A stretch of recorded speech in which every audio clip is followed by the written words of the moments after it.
Bonsoir à toutes et à tous, très heureux de vous retrouver ce soir pour la grande édition du journal télévisé sur ESAE TV. Dans un instant, les principaux titres des informations à développer. La séance hebdomadaire du Conseil des ministres de cette semaine a décidé de la transmission à l'Assemblée nationale du projet de loi portant modification de la loi numéro 2018-13 du 2 juillet 2018, modifiant et complétant la loi numéro 2001-37 du 27 août 2002 portant organisation judiciaire en République du Bénin et création de la Cour de répression des infractions économiques et du terrorisme CRIET. Le conclave gouvernemental a également procédé à la nomination d'une vingtaine de cadres dans 7 ministères. Le 10 janvier de chaque année est un jour férié et de fête pour les adeptes du culte vaudou au Bénin et est célébré aussi un peu partout dans le monde depuis 1992. C'est la fête des religions traditionnelles. Le Bénin est le berceau du vaudou, culte voué à un ensemble de divinités présentes partout et en tout. Son panthéon regroupe plus de 200 dieux. À vivre dans ce 19h, l'ambiance qui règne dans les grands couvents en cette veille de fête. Attendues depuis des années, les opérations de libération des berges du lac Nokoué à Cotonou ont démarré sous le regard des usagers du marché international de Dantokba et en présence des forces de sécurité publique. Plusieurs hangars ont été détruits sur une longue distance par les bulldozers. À suivre dans un instant le compte rendu des dites opérations à ce jour. Papa. Oui, ma fille. Tu sais, je t'ai dit qu'après mon bac, je veux devenir journaliste reporter d'images, non? Papa, tu penses m'inscrire où? ESAE. ESAE, papa. Waouh! Maman, maintenant que j'ai eu le bac, je veux faire les finances et trésors. Tu comptes m'inscrire où? ESAE, mon fils. ESAE? Oui, maman. Papa, Oui. tu sais qu'après mon bac, je veux être diplomate, non? Et tu comptes m'inscrire dans quelle université? Mais ESAE, naturellement. ESAE? À ESAE, vous êtes formé, bien formé dans les filières comme administration du travail et de la sécurité sociale, administration générale et territoriale, administration des impôts, gestion des marchés publics, planification et développement local, droit et sciences économiques et de gestion. ESAE, c'est aussi sa télé numérique ESAE TV et son journal L'Informateur. ESAE, c'est à Bedjromede, 3e rue après le carrefour 16 ampoules allant à Jericho. Numéro de téléphone 98 98 14 00 96 80 55 11 90 93 65 21. ESAE, l'excellence a un nom.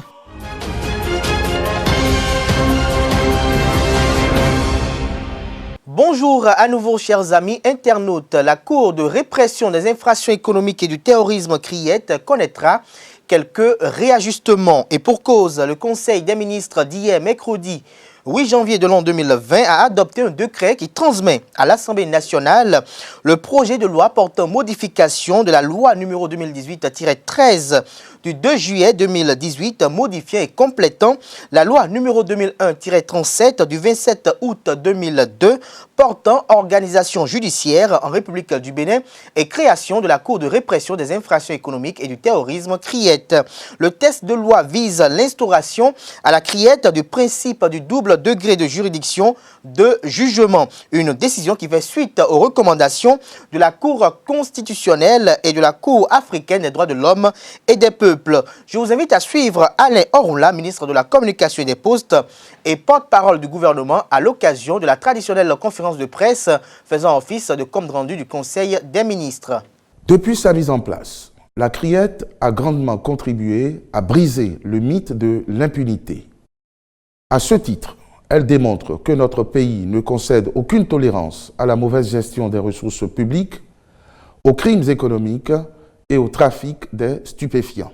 Cependant, sans remettre en cause le bien fondé de cette juridiction, la Cour constitutionnelle de notre pays et la Cour africaine des droits de l'homme et des peuples ont recommandé que la procédure suivie devant elle soit améliorée. Par ailleurs, à la pratique, il est apparu nécessaire, pour plus d'efficacité, d'actualiser sa composition et son organisation. C'est en vue de faire intégrer ces considérations à la loi que le Conseil a adopté le présent décret et le texte transmis à l'Assemblée nationale vise ainsi à affiner D'une part, l'énumération indicative des infractions relevant de la compétence de la CRIET et d'autre part, à instaurer le double degré de juridiction de jugement. Pour ce faire, une chambre de jugement et une chambre des appels y seront instituées. Par conséquent, il sera notamment procédé à une augmentation de l'effectif du ministère public et du greffe. D'autres mesures normatives adoptées par le Conseil sont relatives au transfert de la tutelle du Centre de perfectionnement du personnel des entreprises CPPE et du Fonds de développement de la formation professionnelle continue et de l'apprentissage FODEFCA au ministère des enseignements secondaires, techniques et de la formation professionnelle, puis à la modification des conseils d'administration des structures et agences sous tutelle du ministère de l'enseignement supérieur et de la recherche scientifique. Le Conseil des ministres de cette semaine a procédé à la nomination d'une vingtaine de cadres dans 7 ministères. En ligne de mire, Fred Adriano Huenou du parti politique Force Cori pour le développement du Bénin FCDB, nommé au poste de conseil technique aux actions stratégiques au ministère de la Communication et de la Poste, et Gildas Aizano de l'Union démocratique pour un Bénin nouveau UDBN au poste de conseil technique aux médias au même ministère.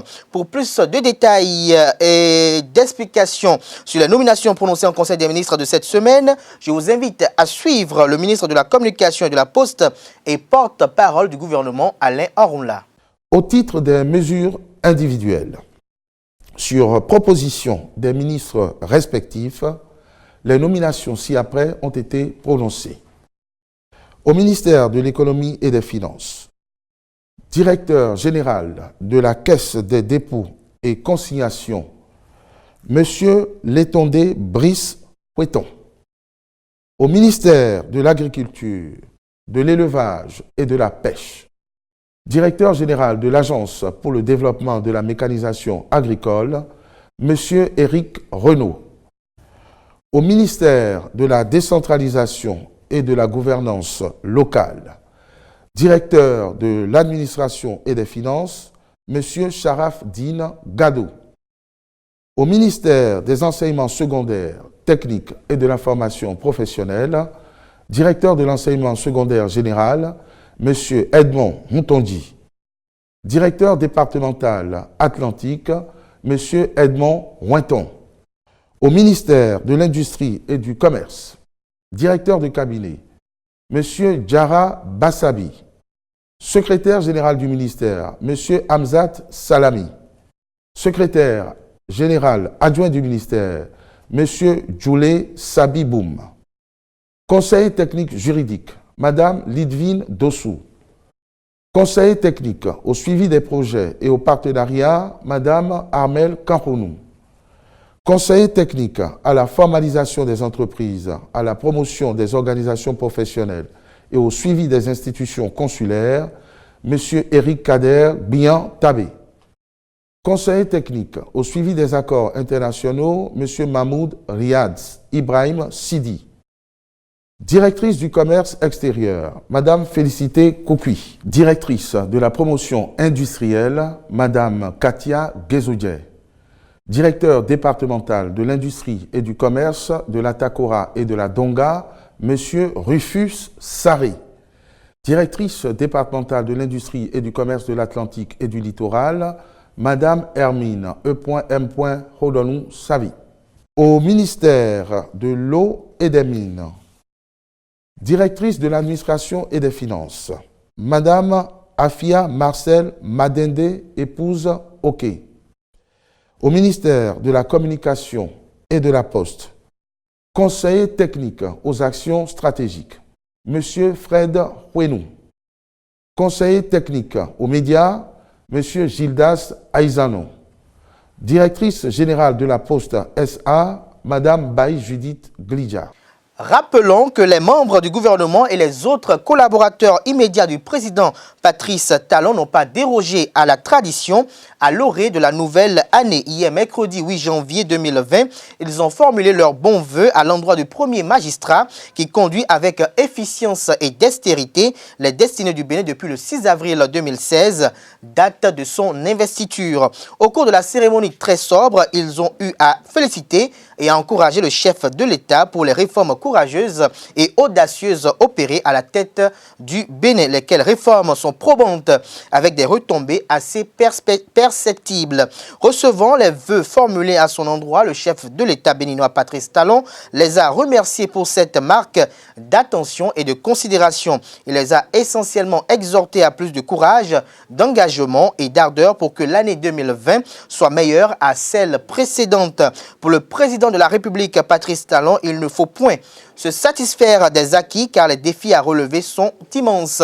Notons que les présidents d'institutions de la République et l'ensemble du corps diplomatique accrédité au Bénin ont eu à présenter ce jour les vœux de Nouvel An au président Patrice Talon. Nous y reviendrons dans nos prochaines éditions du journal télévisé sur ESAE TV. Le 10 janvier de chaque année est un jour de fête pour les adeptes du culte vaudou au Bénin et est aussi célébré un peu partout dans le monde où des Béninois s'y trouvent depuis l'année 1992.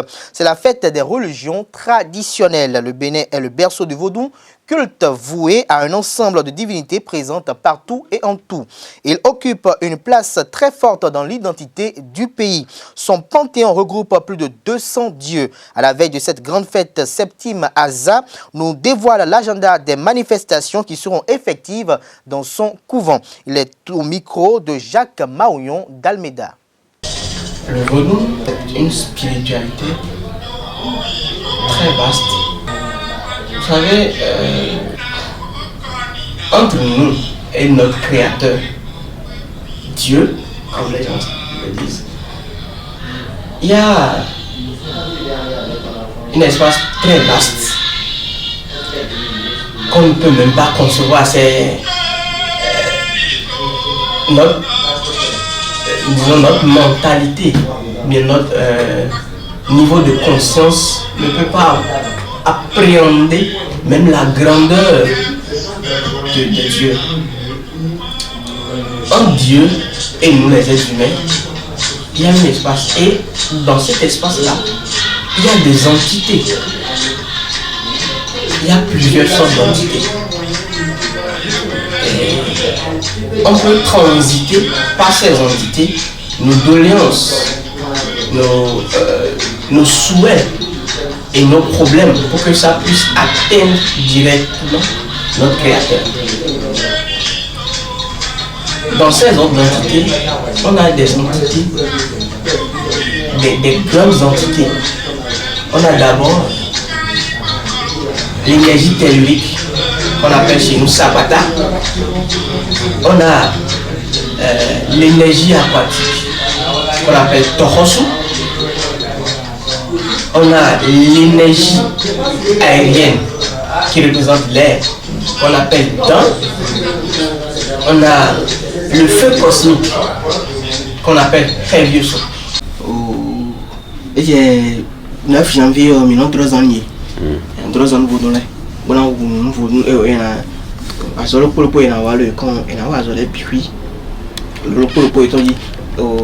les barres des filles. Il a fait les barres. À ces roses pénaliers. À ces vaudous. Il a mis à ces vaudous aussi. Beaucoup a mis le sabbat aussi. Mais d'arrangement nous met pi. Et d'arrangement y est que aïron. Et n'a où nous pour le poiton. Bon a des azoïs pour le premier avoir les pi. Quoi pour les cannes fini. Quoi dire l'église. Comment nous pouvons pas faire mes oreilles quand ils ont parti miada. Il a dit non pas papa. Il m'a les balais, les balles flanquées, on coupe pas que j'en ai au rôle des filles, au cas où j'ai dit, au environ quand j'ai, au a dit un beau drap gaga, à l'anti jamais vu quoi dit, pour le pas vous dire, on ne veut pas guider à ton oui. Et les filles, mais quand elle dit, mais moi, c'est quoi ce point là, un grand sou, il a moins, il a y mis le assistant, il a rencontré, on a un opinion. Les balais liés. Famille c'est les balais. Les filles.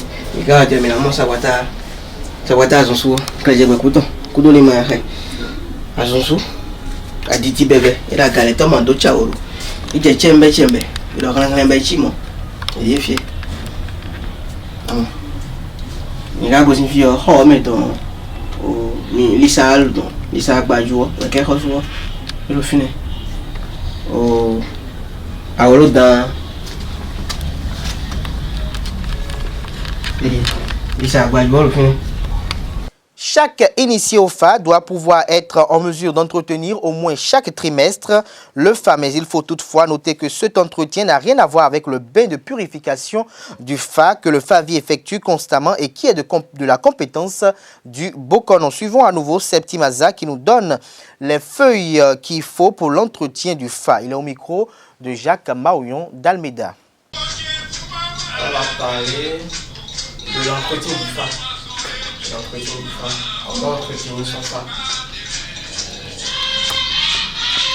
Chacun, ceux qui sont initiés au FA, ils n'ont pas forcément besoin d'aller chez un Bokonon avant d'entretenir son FA. On parle d'entretien du FA, pas du bain rituel qu'on fait au FA. On va parler de l'entretien en général.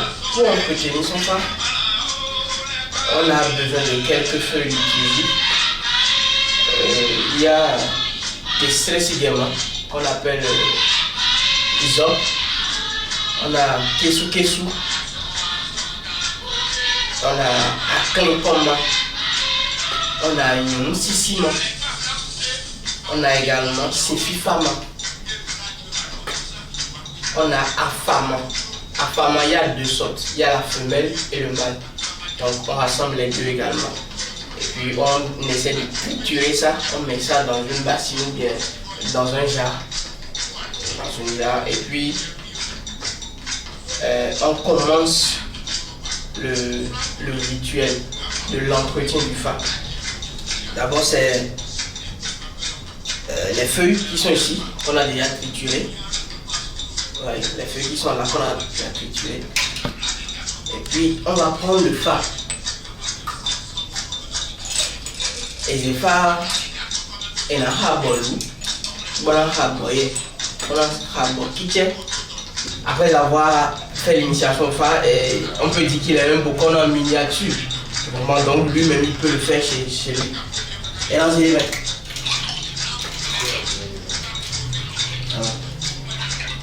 On a le FA, et on a le FA comme puis. Nous avons tout le wapo, et on a ça le FA à mention. Et on a pas mal.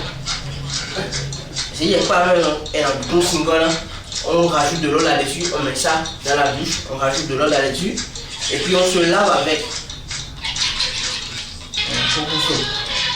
Et je rappelle que ceci ne remplace pas, ça ne remplace en aucun cas le bain rituel qu'on fait à son FA. Et ça se fait chez le Bokonon. Chez le Bokonon qu'on fait ça. Alors, ouais, bon, ça peut le bouger. Et on dit, maintenant, on sort. On tape, on va nous corps. C'est même. Donc, allez, on fait un peu. Ça, on a des bouffards et on doit faire du monde. Et on va faire du bon, on a avoré. Oui, avoré. Et non, ouais, rituel, mais ton signe n'allait.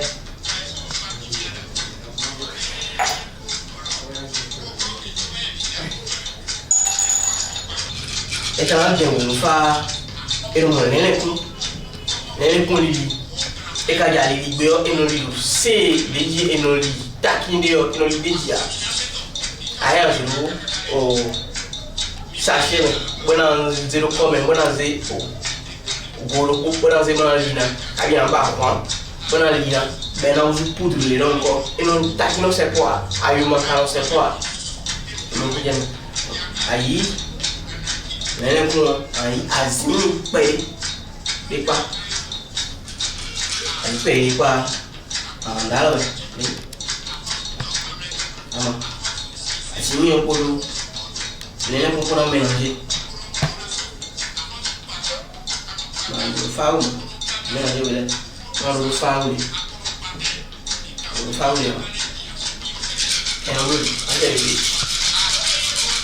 Quand on finit,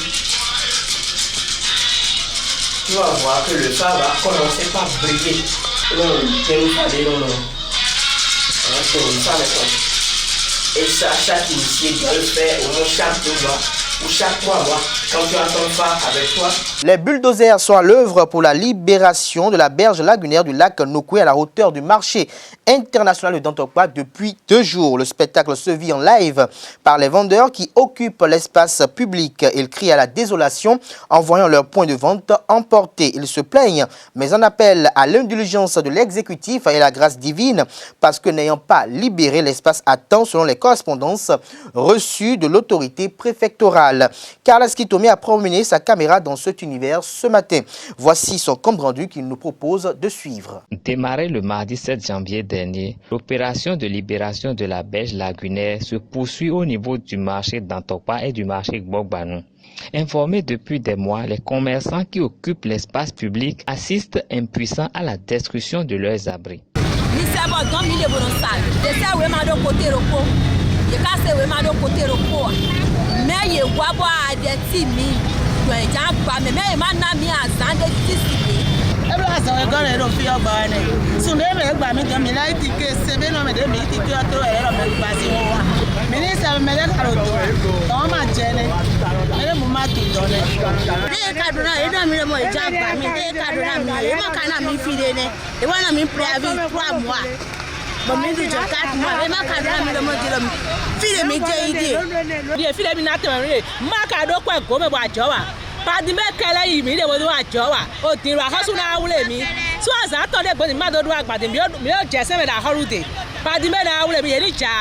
Conscients de leur erreur, ils implorent l'indulgence de l'autorité pour être relogés dans des espaces propices pour les affaires.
L'opération se poursuit et les commerçants délogés occupent d'autres espaces toujours sans la bénédiction de l'autorité.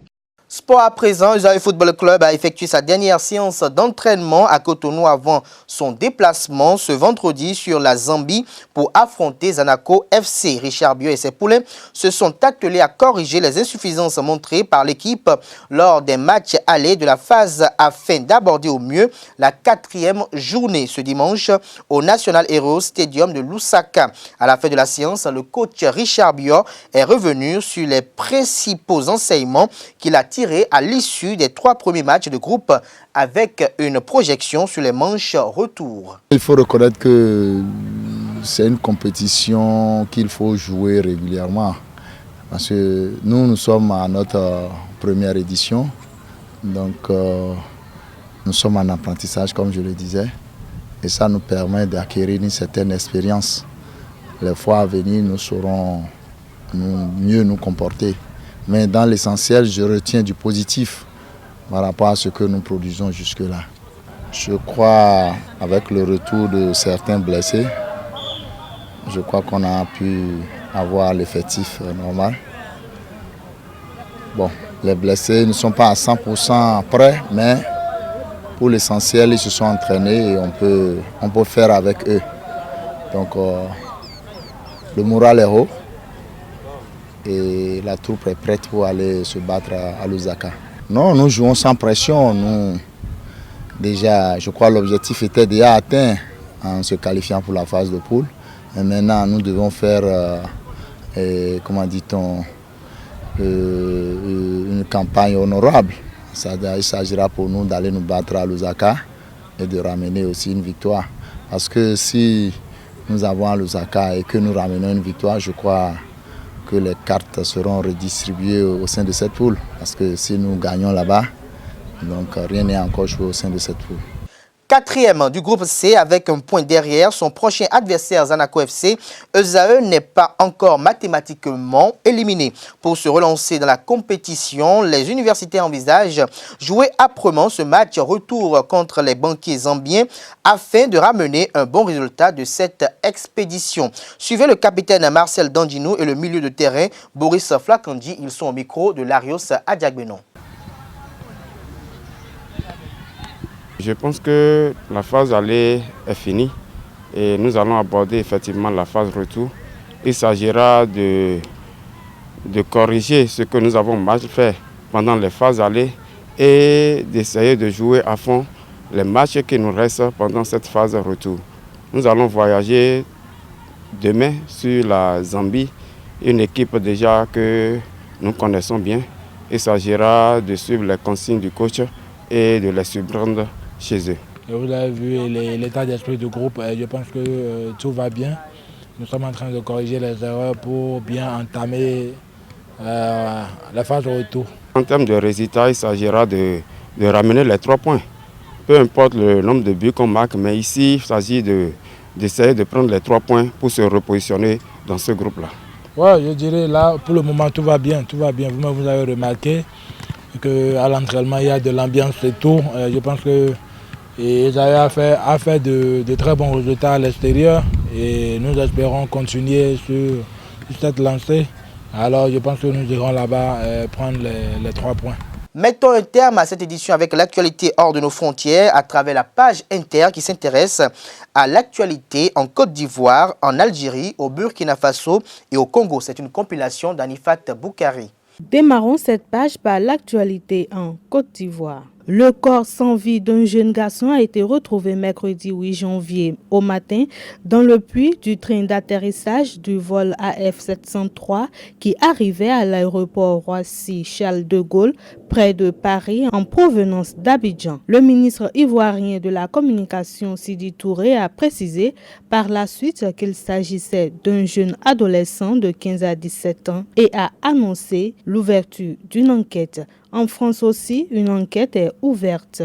Elle est menée par la gendarmerie des transports aériens de l'aéroport Charles de Gaulle. En Algérie, les autorités algériennes ont annoncé ce mercredi 8 janvier la composition de la commission qui sera chargée de réviser la Constitution. Une commission composée presque entièrement de juristes et qui devra remettre des propositions au président Abdelmadjid Tebboune. C'était l'une des promesses faites par Abdelmadjid Tebboune dès l'annonce de son élection.